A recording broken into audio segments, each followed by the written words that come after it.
तो हमारे प्यारे भाइयों बहनों, जैसा कि आप सभी को पता ही है कि आपके एडमिट कार्ड आ चुके हैं। आपके पास सिर्फ 3-4 दिन का ही समय बचा है। इसी बीच हमने सोचा कि क्यों ना आपके लिए चारों खंडों के मोस्ट आईएमपी क्वेश्चन बना दिए जाएं। आज का वीडियो आपके लिए बहुत ही ज्यादा खास होने वाला है, क्योंकि आपकी 180 नंबर की फुल तैयारी रहेगी।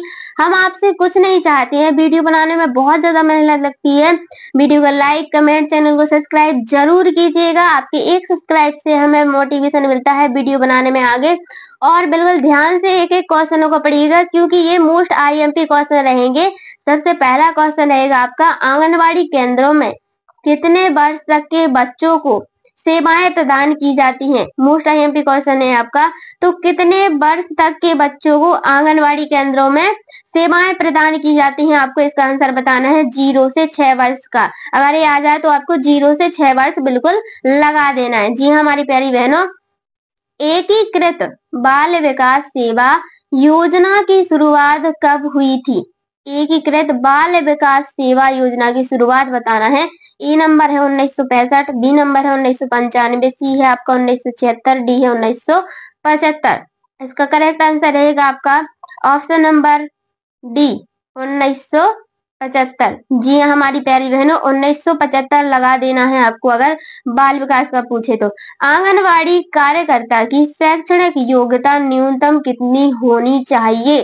तो जिन्होंने भी फॉर्म भरा होगा, भाई जो वीडियो देख रहे हैं उन्हें तो पता ही होगा कि आंगनवाड़ी कार्यकर्ताओं की शैक्षणिक योग्यता न्यूनतम कितनी होनी चाहिए।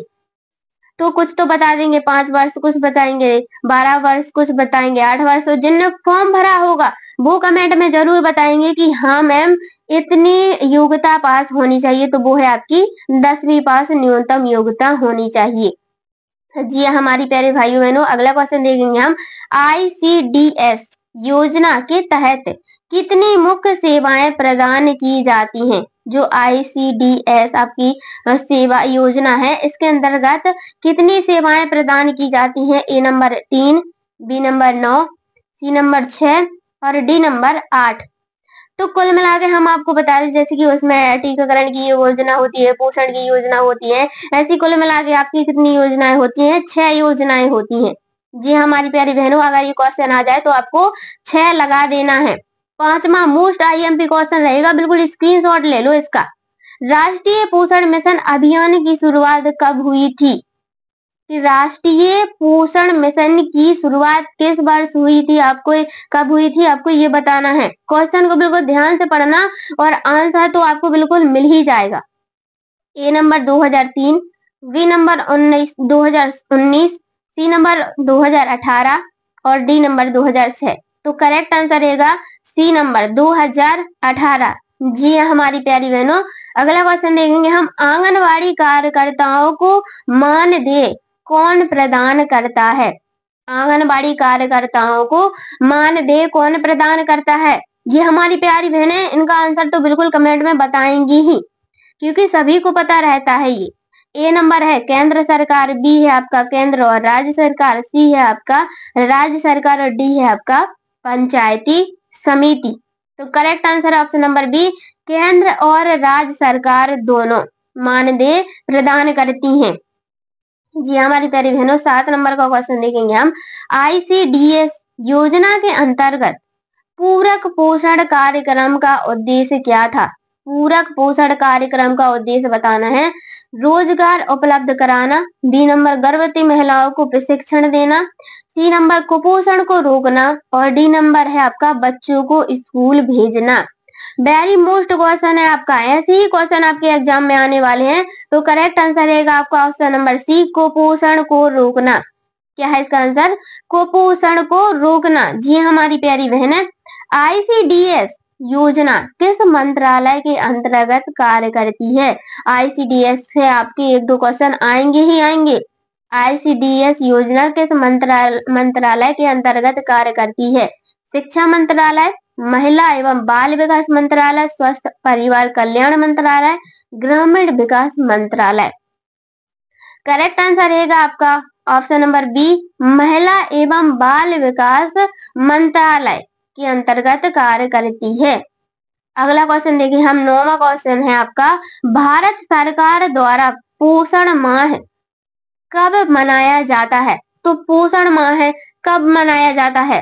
वेरी मोस्ट क्वेश्चन है आपका, बिल्कुल ध्यान से इस क्वेश्चन को बिल्कुल दिमाग में बैठा लो इस क्वेश्चन को कि भारत सरकार द्वारा पोषण माह कब मनाया जाता है। ए नंबर है आपका अप्रैल, बी नंबर सितंबर, सी नंबर जनवरी और डी नंबर है आपका दिसंबर। करेक्ट आंसर है आपका ऑप्शन नंबर बी, सितंबर में मनाया जाता है। जी हमारी प्यारी बहनों, अगला क्वेश्चन देखेंगे हम 10वां। WHO के अनुसार शिशु को कितने माह तक केवल माँ का दूध पिलाने की सलाह दी जाती है? WHO के अनुसार शिशु को कितने माह तक केवल माँ का दूध पिलाने की सलाह दी जाती है? 12 महीने, 3 महीने, 9 महीने या फिर 6 महीने। इसका करेक्ट आंसर रहेगा आपका ऑप्शन नंबर डी, 6 महीने। WHO का फुल फॉर्म होता है वर्ल्ड हेल्थ ऑर्गेनाइजेशन। जी हाँ हमारी प्यारी बहनों, अगला क्वेश्चन है आपका मोस्ट इंपोर्टेंट क्वेश्चन। आंगनबाड़ी कार्यकर्ताओं को किसके द्वारा प्रशिक्षित किया जाता है? जो आंगनबाड़ी कार्यकर्ताएं रहती हैं, सभी गांव में आंगनबाड़ी रहेगी, सभी को पता होगा कि जो आपकी आंगनबाड़ी कार्यकर्ताएं होती हैं उनको कहाँ से प्रशिक्षित किया जाता है? महिला एवं बाल विकास मंत्रालय, भारतीय चिकित्सा अनुसंधान परिषद, नीति आयोग या फिर राज्य आयोग। करेक्ट आंसर है आपका ऑप्शन नंबर ए, महिला एवं बाल विकास मंत्रालय। किसके द्वारा? महिला एवं बाल विकास मंत्रालय। देखिए अभी ये क्वेश्चन फिर से रिपीट हुआ है। पोषण अभियान के तहत पोषण ट्रैकर का उद्देश्य क्या है?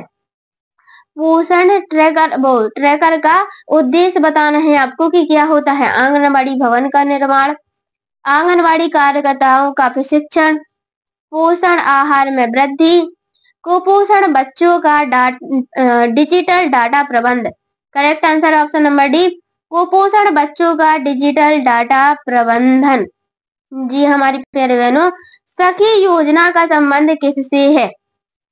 सखी योजना का संबंध बताना है आपको कि किससे होता है सखी योजना का संबंध। ए नंबर महिलाओं के रोजगार से, बी नंबर बच्चों की शिक्षा से, सी नंबर गर्भवती महिलाओं और नवजात शिशुओं की देखभाल से, डी नंबर है आपका बाल विवाह रोकने से।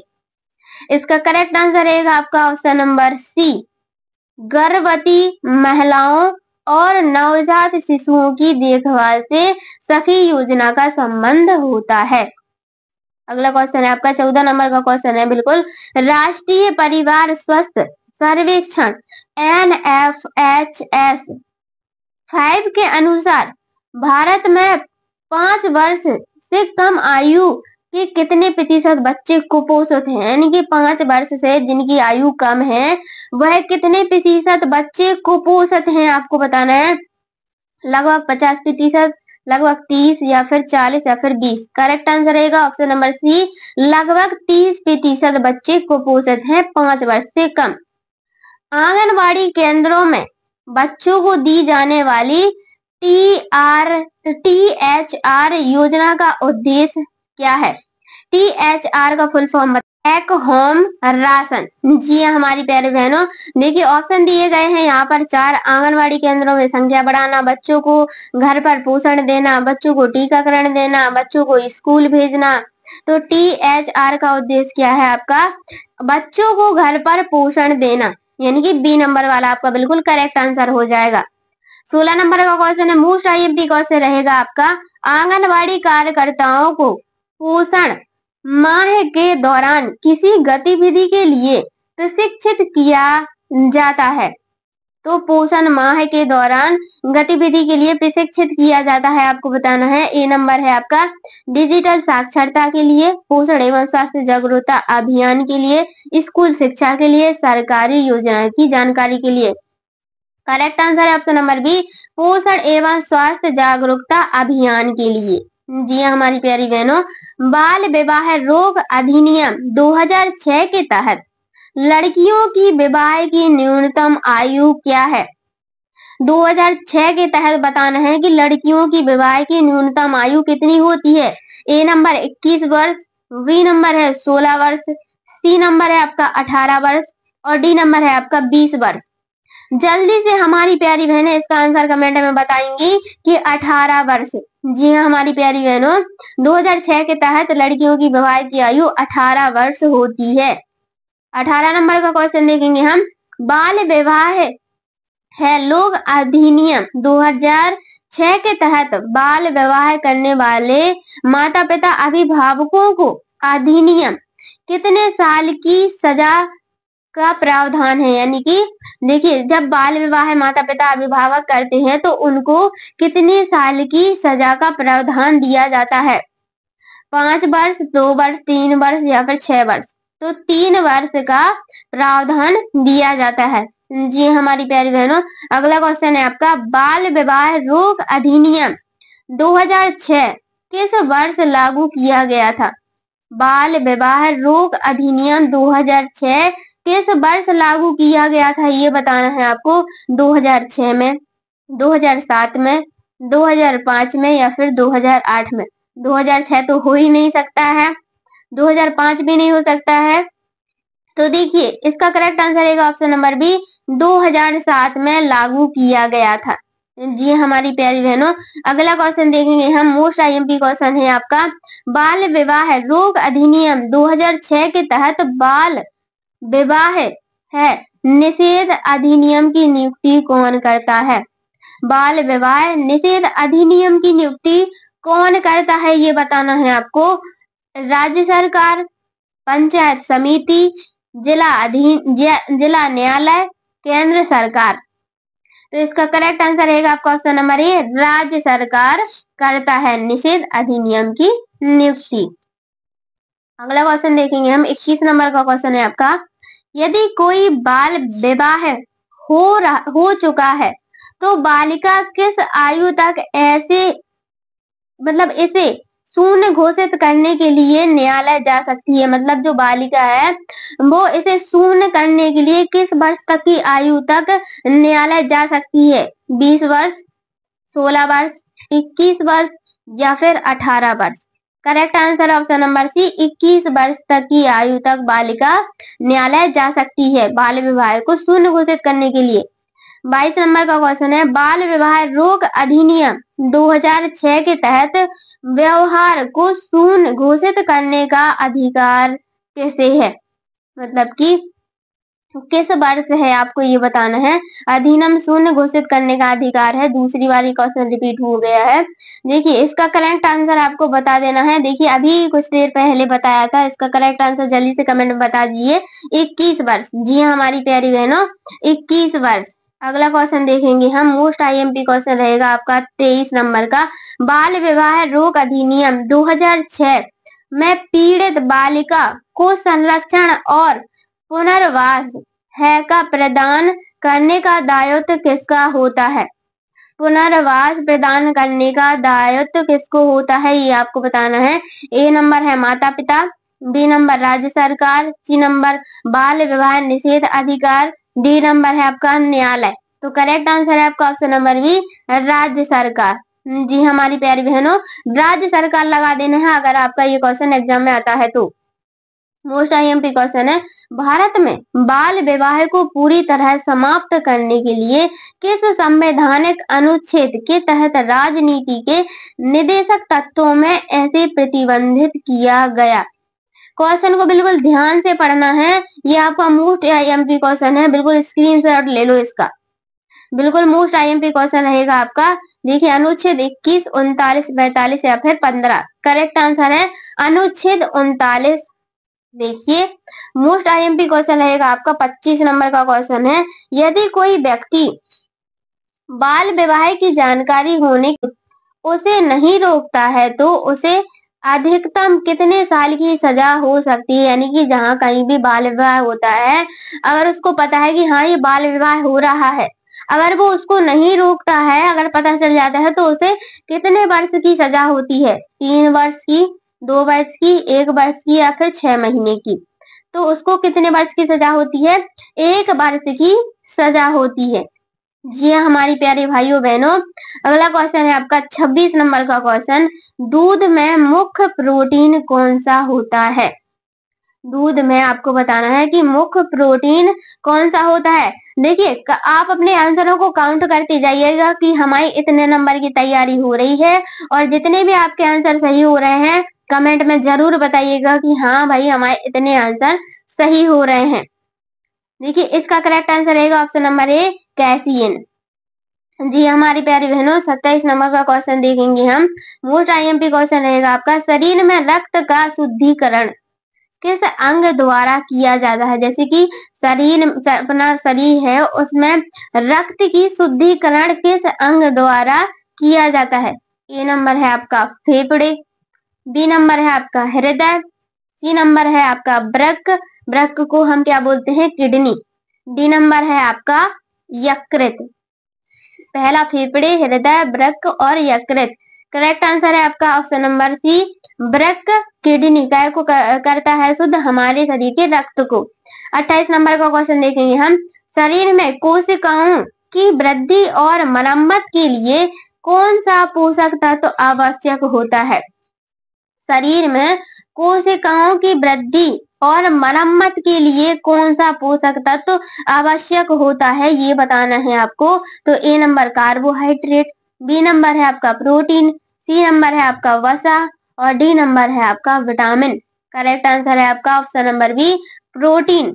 जी हाँ हमारे प्यारे भाइयों बहनों, प्रोटीन ये क्वेश्चन आ जाए तो प्रोटीन लगाना है। हृदय के स्वास्थ्य संचालन के लिए आवश्यक खनिज कौन सा है। हृदय के स्वास्थ्य संचालन के लिए बताना है कि कौन सा खनिज है जो आपका आवश्यक है। Sodium, B number iron, C number है आपका कैल्शियम और डी नंबर है आपका मैग्नीशियम। जल्दी से इसका आंसर कमेंट में बता दीजिए कि इसका आंसर ये रहेगा, यानी कि ऑप्शन नंबर डी मैग्नीशियम रहेगा। जी हाँ हमारी प्यारी बहनों, मैग्नीशियम। अगला क्वेश्चन देखेंगे हम।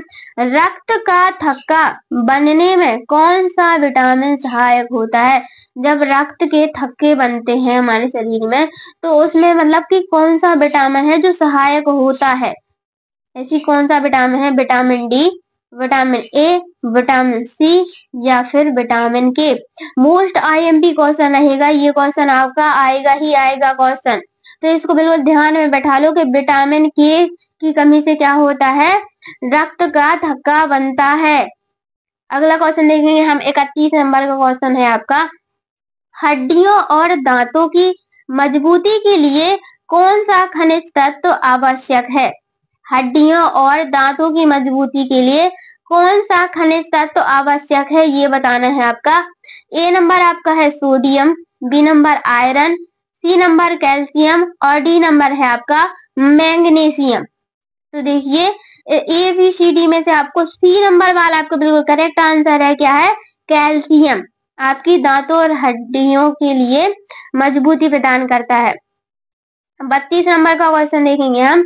रक्त में हीमोग्लोबिन का स्तर बढ़ने के लिए कौन सा खनिज तत्व आवश्यक है। यानी कि शरीर में हीमोग्लोबिन का स्तर बढ़ाने के लिए कौन सा खनिज तत्व है जो आवश्यक होता है। ए नंबर का देखेंगे हम sodium, B number iron, C number है कैल्शियम और डी नंबर है आपका मैग्नीशियम। इसका करेक्ट आंसर रहेगा आपका ऑप्शन नंबर बी, आयरन। जी हमारी प्यारी बहनों, अगला क्वेश्चन देखेंगे हम आपका 33 नंबर का क्वेश्चन है, बिल्कुल मोस्ट आईएमपी क्वेश्चन रहेगा आपका। शरीर में ऊर्जा भंडारण के लिए कौन सा पोषक तत्व मुख्य रूप से जिम्मेदार है। शरीर में ऊर्जा भंडारण के लिए कौन सा पोषक तत्व है जो मुख्य रूप से जिम्मेदार है। ए वसा, B iron, C calcium, D magnesium. तो देखिए इसका करेक्ट आंसर रहेगा आपका, देखिए जल्दी से कमेंट में बता दीजिए, वसा। जी हाँ हमारे प्यारे भाई बहनों, ए नंबर वाला आपका बिल्कुल करेक्ट आंसर है वसा। अगला क्वेश्चन है आपका 34 नंबर का क्वेश्चन। एक सरल शर्करा जो शरीर की सभा है जो वहां सभी है, सभी कोशिकाओं के लिए ऊर्जा का मुख्य स्रोत है। एक सरल शर्करा जो शरीर की सभी कोशिकाओं के लिए ऊर्जा का प्रमुख स्रोत है, ये बताना है आपको। देखिए ए नंबर है आपका कैक्टॉस, गन्ने की शर्करा, सुक्रोज। करेक्ट आंसर है आपका ऑप्शन नंबर डी, ग्लूकोज। जी हमारी प्यारी बहनों, ग्लूकोज आपका बिल्कुल इसका करेक्ट आंसर रहेगा। शाकाहारी माता में खालिस्तान की कमी से होने की संभावना अधिक होती है, यानी कि जो शाकाहारी माता होती है उसमें किसकी कमी से मतलब की संभावना होती है, आपको बताना है किसकी कमी होती है। Vitamin C, vitamin B12, iron या फिर विटामिन ए। तो देखिए इसका करेक्ट आंसर रहेगा आपका option number B, vitamin B12 की कमी से होने की संभावना होती है। क्या है आपका विटामिन B12 शाकाहारी माताओं में। यहाँ से हमारे कंप्यूटर जी के, इंटरनेट प्रश्न और मोबाइल के सामान्य ज्ञान के महत्वपूर्ण प्रश्न स्टार्ट हो रहे हैं। 36 नंबर का क्वेश्चन रहेगा आपका, पर्सनल कंप्यूटर या डेस्कटॉप कंप्यूटर किसके उदाहरण हैं। तो पर्सनल कंप्यूटर और डेस्कटॉप कंप्यूटर किसके उदाहरण हैं। ए हाइब्रिड, बी डेल या फिर सी डिजिटल। तो करेक्ट आंसर रहेगा आपका option number C, digital computer के उदाहरण है। डिजिटल कंप्यूटर व एनालॉग दोनों सर्वोत्तम सम्मिश्रण है, यानी कि जो डिजिटल कंप्यूटर है और एनालॉग कंप्यूटर है वो सर्वोत्तम किसके दोनों उदाहरण है, यानी कि दोनों से मिलकर क्या बनते हैं, हाइब्रिड कंप्यूटर बनता है। 38 नंबर का क्वेश्चन, अंडरलाइन करने के लिए कौन सी शॉर्टकट की का उपयोग किया जाता है, यानी कि किसी भी टेक्स्ट के नीचे हमें अंडरलाइन करना है तो हम कीबोर्ड से क्या प्रेस करेंगे कि उसके नीचे अंडरलाइन डर जाए। तो इसका करेक्ट आंसर रहेगा ऑप्शन नंबर ए, कंट्रोल के साथ यू प्रेस करेंगे। जी हाँ हमारी प्यारी बहनों, अगला क्वेश्चन देखेंगे हम, स्लाइड इनमें से तैयार की जाती है, यानी कि जब हमें स्लाइड प्रेजेंटेशन बनानी पड़ती हैं तो हम किस में तैयार करते हैं। भाई जो कंप्यूटर चलाते होंगे उनको 1 सेकंड नहीं लगेगा इसका आंसर बताने में। तो इसका करेक्ट आंसर रहेगा आपका option number B, power point में स्लाइडें तैयार की जाती हैं। जी हाँ हमारी प्यारी बहनों, अगला क्वेश्चन देखेंगे हम 40 नंबर का क्वेश्चन, किसी भी डॉक्यूमेंट को दोबारा से करने के लिए इनमें से किसका प्रयोग किया जाता है, यानी कि हमें किसी भी डॉक्यूमेंट को दोबारा सेव करना है तो इनमें से हम किसका प्रयोग करेंगे, एक्सपोर्ट का, सेव एज का, टेम्पलेट का या फिर कन्वर्ट टू PDF का। इसका करेक्ट आंसर रहेगा option number B, save as का प्रयोग करेंगे। जी हाँ हमारी प्यारी बहनों, अगला क्वेश्चन है आपका, रिपोर्ट लिखने के लिए नई फाइल खोलने के लिए किस विकल्प का प्रयोग किया जाता है। जब भी हमें MS एक्सेस में रिपोर्ट या फिर रिपोर्ट बनानी पड़ती है तो हम इनमें से काय का प्रयोग करते हैं, प्रिंट का, सेव का, ओपन का, न्यू डॉक्यूमेंट का। तो इसका करेक्ट आंसर रहेगा आपका option number A, new document का प्रयोग करती हैं। जी हाँ हमारे प्यारे भाइयों बहनों, अगला क्वेश्चन है आपका मोस्ट इम्पोर्टेंट क्वेश्चन रहेगा, सर्वप्रथम आधुनिक कंप्यूटर की खोज कब हुई थी, यानी कि सबसे पहले आधुनिक कंप्यूटर की खोज बताना है कि किस सन में हुई थी। A number 1965, B number 1946, C number 1962 और डी नंबर है आपका 1960। करेक्ट आंसर रहेगा आपका ऑप्शन नंबर बी, 1946 में। 45 नंबर का क्वेश्चन है आपका, कंट्रोल+P प्रदर्शित करता है, यहाँ पे 43 हो गया, 45 होना था। कंट्रोल+P प्रदर्शित करता है सेव, कट, ओपन या प्रिंट, यानी कि कंट्रोल P से हम क्या कर सकते हैं, जिन्होंने प्रिंटिंग की होगी उसका करेक्ट आंसर रहेगा ऑप्शन नंबर डी, प्रिंट, यानी कि कंट्रोल+P प्रिंट करता है।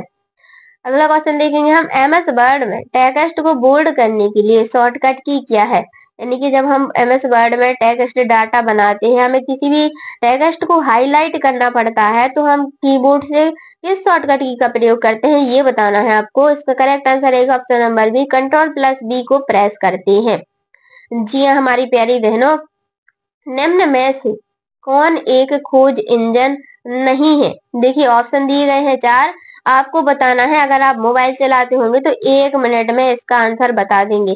देखिए गूगल क्या है, गूगल पे आप सर्च करते हैं, जी हाँ, याहू पे भी सर्च करते हैं, जी हाँ, बिग पे भी सर्च करते हैं, लेकिन विंडो क्या है आपका, एक खोज इंजन नहीं है। अगला क्वेश्चन देखेंगे हम, MS एक्सेस में प्राइमरी की का उपयोग क्यों किया जाता है, यानी कि MS एक्सेस जब हम चलाते हैं, एक सॉफ्टवेयर है, एप्लीकेशन सॉफ्टवेयर, MS एक्सेस जब हम चलाते हैं तो उसमें हम प्राइमरी की का उपयोग किस लिए करते हैं ये बताना है। इसका करेक्ट आंसर रहेगा आपका ऑप्शन नंबर बी, डेटा का डुप्लीकेशन रोकने के लिए, यानी कि हमारा डाटा डुप्लीकेट ना हो इसलिए हम प्रयोग करते हैं। 43 नंबर का क्वेश्चन देखेंगे, MS ऑफिस में वर्कशीट किससे तैयार होती है, यानी एमएस ऑफिस में हमें वर्कशीट तैयार करना है तो हम किस में करेंगे? जिन्होंने कंप्यूटर एप्लीकेशन सॉफ्टवेयर चलाए होंगे वो तो जरूर इसका आंसर बताएंगे कमेंट में।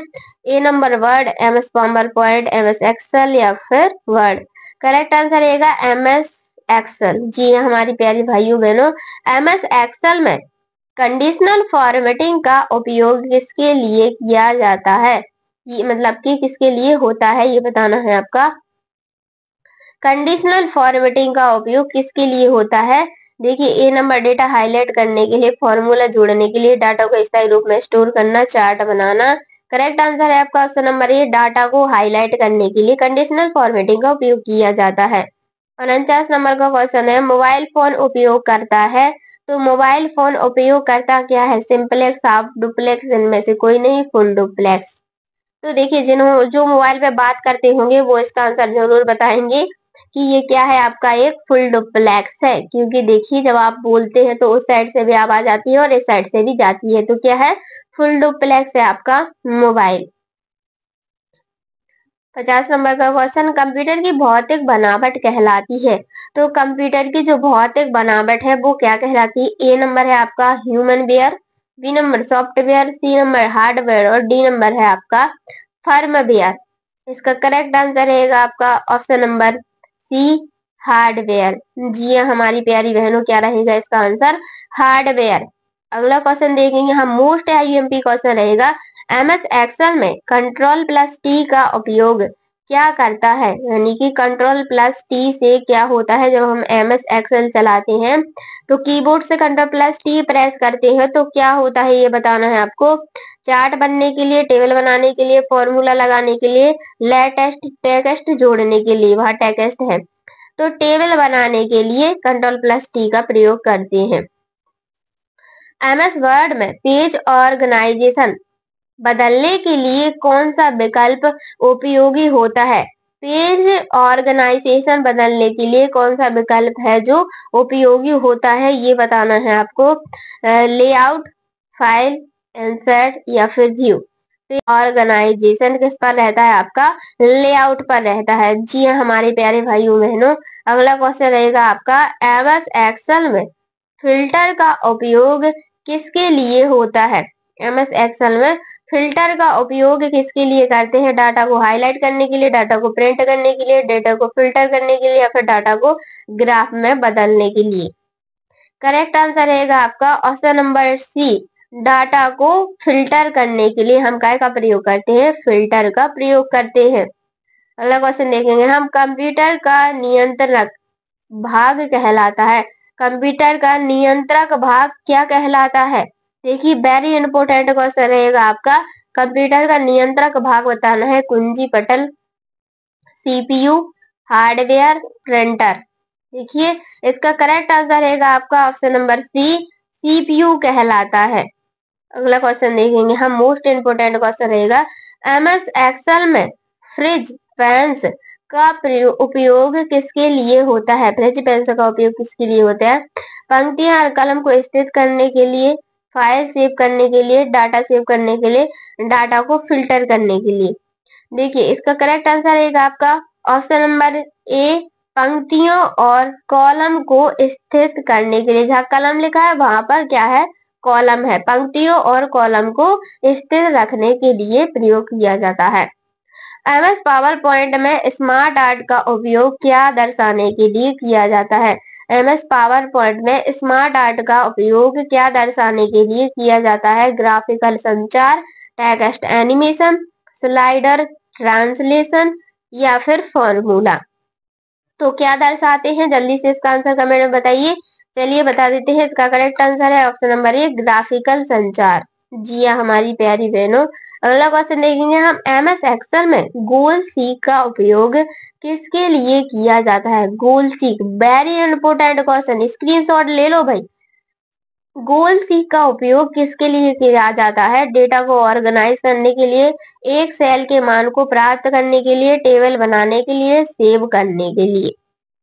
तो गोल सी का उपयोग होता है वो है आपका ऑप्शन नंबर बी, एक सेल के मान को प्रदर्शित करने के लिए।